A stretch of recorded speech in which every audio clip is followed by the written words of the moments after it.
नमस्कार बच्चों, कैसे हैं आप सभी।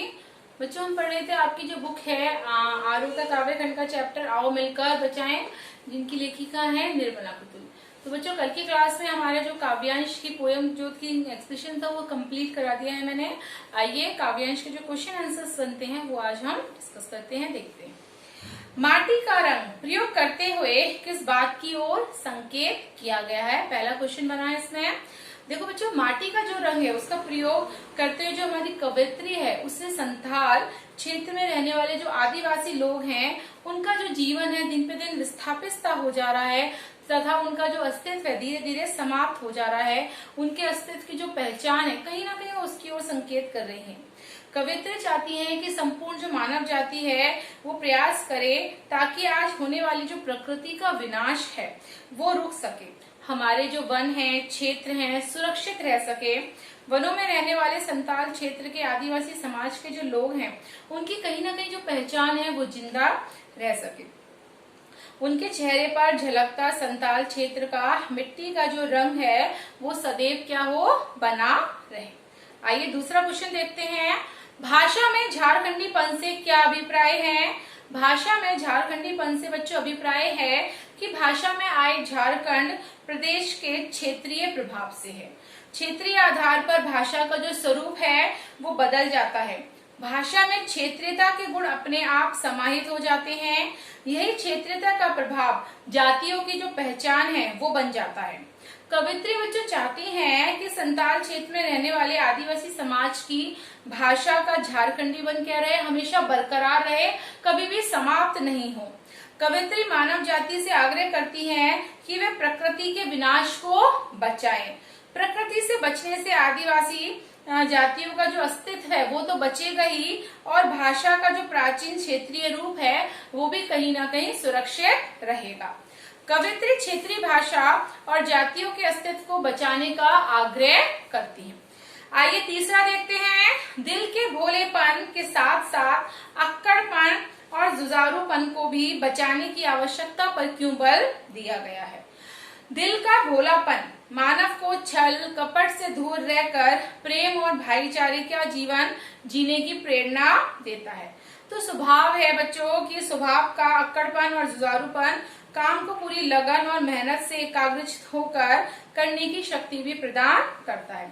कवयित्री बच्चों चाहती हैं कि संताल क्षेत्र में रहने वाले जो आदिवासी समाज है उसके भोलेपन को बचाने का हमें क्या करना चाहिए, भरकस प्रयास करना चाहिए, कोशिश करनी चाहिए और वहां उनमें अक्कड़पन और जुझारूपन है उसको भी मिटने नहीं दिया जाना चाहिए।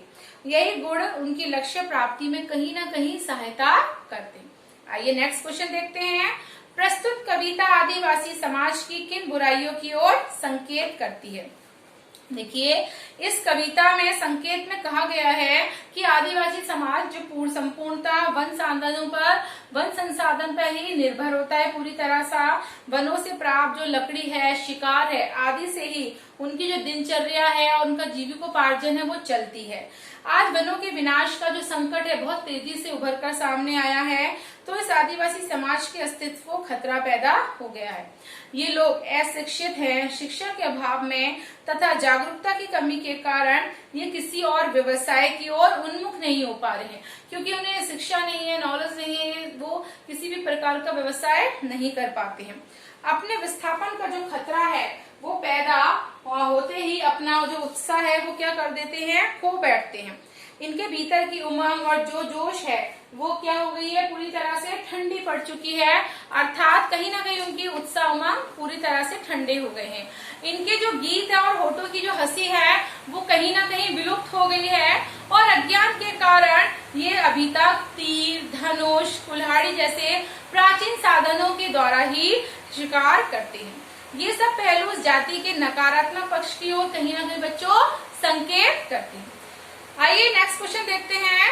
इस दौर में भी बचाने को बहुत कुछ बचा है से क्या आशय है। हमारी कवयित्री कहती है, कवयित्री का बच्चों आशय है कि आज मानव प्राकृतिक वन संपदा जो है उसका दिन पे दिन विनाश होता जा रहा है, उसका अस्तित्व समाप्त होता जा रहा है, जिसमें जंगलों में रहने वाले जो लोग वनों पर पूरी तरह से आश्रित थे यानी कि जो आदिवासी लोग हैं उनकी सभ्यता कहीं ना कहीं विस्थापन के कगार पर ही है।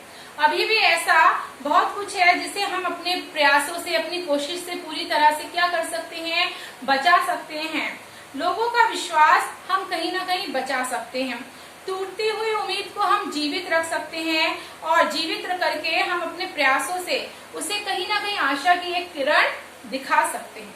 लोगों के जो धूमिल पड़ते सपने हैं उनको हम फिर से जीवित कर सकते हैं। विश्वास और उम्मीद के बल पर सपनों को पूरा किया जा सकता है और पहले हो चुके पर विनाश की जो भरपाई है वो संभव भी हो सकती है। इसलिए बच्चों हमारी जो कवित्री है वो कहती हैं कि अभी भी बहुत कुछ बाकी है जिसे हम बचा सकते हैं, आइए मिलकर हम प्रयास करें।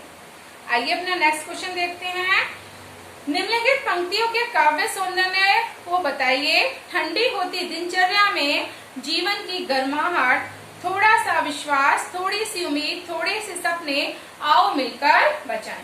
देखिए बच्चों, इसमें जो भाव सौंदर्य है वो है कि यहाँ पे जो हमारी कवित्री हैं बहुत ज्यादा चिंता व्यक्त कर रही हैं। वनों के विनाश के कारण जो आदिवासी संस्था है, समाज है, वो धीरे धीरे विस्थापित हो जा रहा है और कहीं ना कहीं उसकी वो पीड़ा झेल रहा है। वनों पर आश्रित उनकी जो दिनचर्या है दिन पे दिन ठंडी पड़ती जा रही है। उनके जीवन के ठंडे पड़ चुके का जो उत्साह है वो कहीं ना कहीं हम फिर से अपने प्रयासों द्वारा लौटा सकते हैं।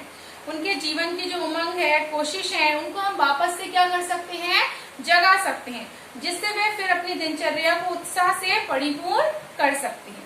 आइए इसमें शिव सौंदर्य देखते हैं। ठंडी होती दिनचर्या से कवित्री का बच्चों अभिप्राय है कि आदिवासी समाज की वनों पर आश्रित शिकार संबंधी जो क्रियाएं उनसे है। कवित्री ने प्रतीकात्मक शब्दावली का इसमें बच्चों प्रयोग किया है। गर्माहट, उत्साह और उमंग का प्रतीक है। छंद मुक्त कविता है, शांत रस है। प्रसाद गुण शब्द युक्त शब्दावली भावावती में सहायक है। आइए इसका भाव सौंदर्य देखते हैं। कवित्री चाहती है कि हम अपने प्रयासों से लोगों का जो विश्वास है और जो आशा है उसको कहीं ना कहीं जीवित रखने का पूरा प्रयास करें। आज समाज में अविश्वास का जो वातावरण है वो दिन पे दिन बनता जा रहा है। हर व्यक्ति संदेह के घेरे में घिरता जा रहा है। उसका विश्वास धूमिल पड़ता जा रहा है और उसकी उम्मीद और जो सपने हैं वो दिन पे दिन टूटते जा रहे हैं। इसलिए हमारी जो कवित्री है वो कहती है चलो मिलकर हम कुछ प्रयास करें, अर्थात कुछ करने की कोशिश करें। आइए बच्चों नेक्स्ट क्वेश्चन देखते हैं। सवाल, बस्तियों को शहर की किस आबो हवा से बचाने की आवश्यकता है? बहुत ही सरल है। बस्तियों को शहरी जो प्रदूषण है और लालची प्रवृत्ति के जो लोग हैं कहीं ना कहीं उनसे बचाने की आवश्यकता है। शहरों में जनसंख्या को बसाने के लिए लगातार वन संपदा जो है उसको नष्ट करा जा रहा है और उनके स्थान पे कहीं ना कहीं इमारतें बनाई जा रही हैं। शहरों में जो प्रदूषण है उसके कारण शुद्ध वायु का जो है वो अभाव होता जा रहा है। प्राकृतिक संपदा के विनाश और प्रदूषण की शहरी प्रवृत्ति अब जंगलों और उनमें बनी बस्तियों तक पहुंचने लगी है।